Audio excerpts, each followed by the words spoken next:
Dalam nama Bapa dan Putra dan Roh Kudus. Amin. Tuhan bersamamu dan bersama rohmu. Inilah Injil suci Yesus Kristus menurut Yohanes. Dimuliakanlah Tuhan. Yohanes bab 14 ayat 1-6.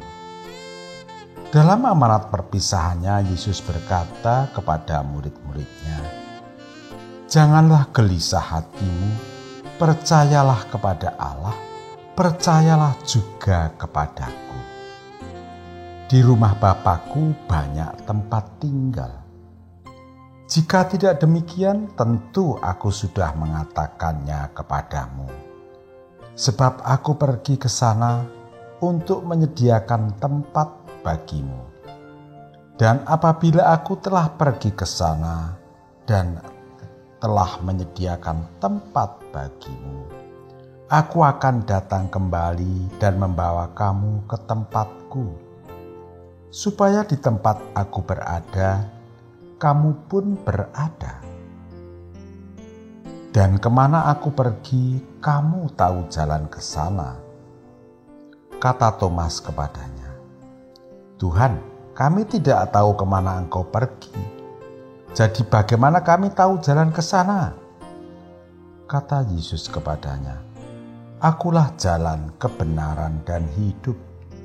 Tidak seorang pun dapat datang kepada Bapa kalau tidak melalui Aku."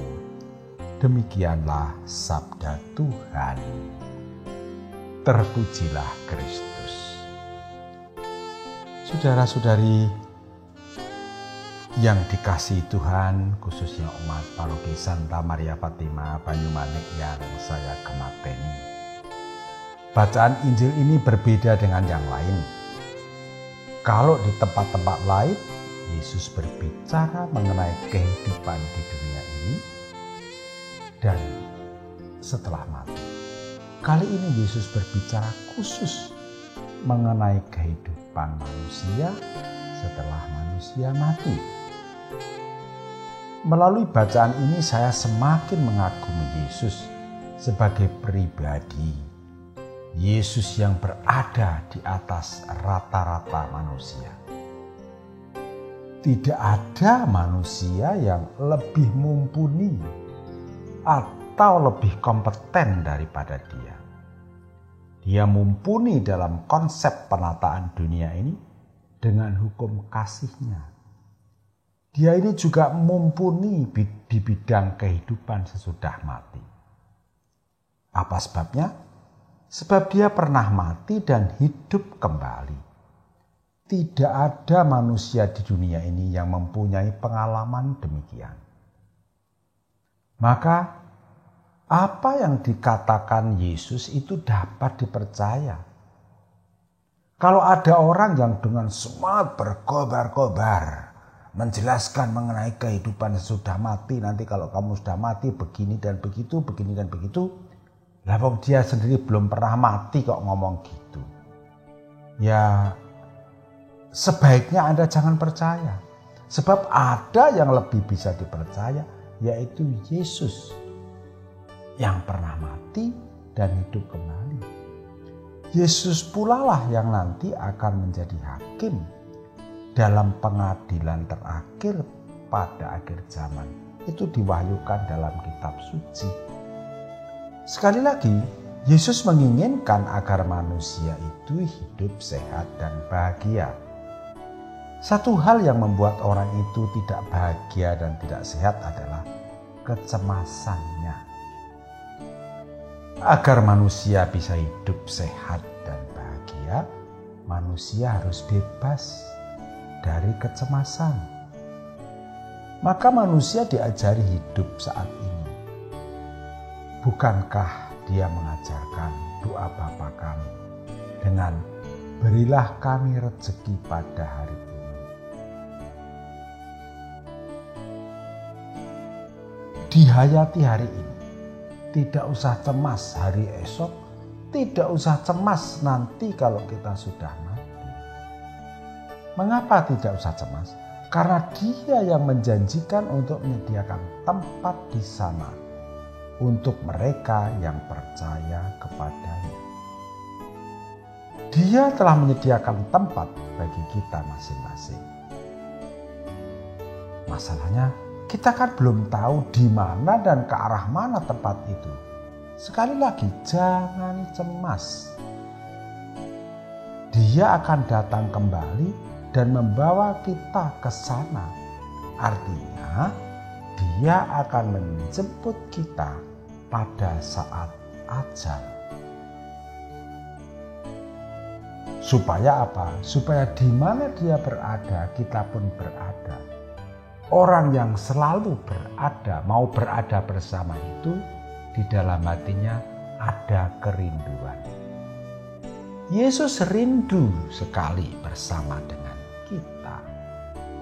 Apakah kita juga rindu sekali dengan Dia? Saudara-saudara,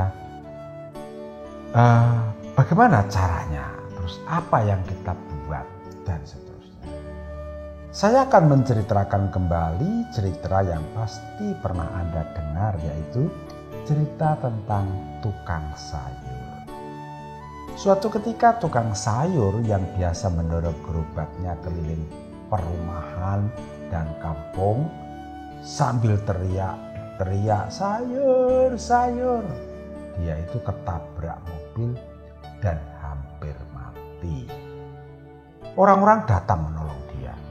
Ada pula beberapa yang mencoba menyadarkannya, ada yang memberi minum. Tetapi yang paling penting adalah jeritan seorang ibu di dekat telinganya. Ibu itu mengatakan, Bang, nyebut bang. Lalu tukang sayur tadi menjerit keras, sayur.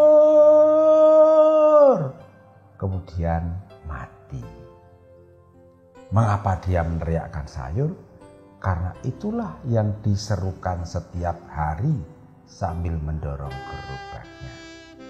Nah saudara-saudara, ini usulan saya untuk para kakek, nenek, dan yang sakit-sakitan kira-kira menjelang ajal. Atau kalau Anda sudah tidur juga bisa melakukan hal sama, yaitu Anda bisa merebahkan diri sebelum Anda tertidur. Baiklah, tarik nafas dalam-dalam sambil dalam hati menyebut nama Yesus. Lalu keluarkan nafas. Yesus.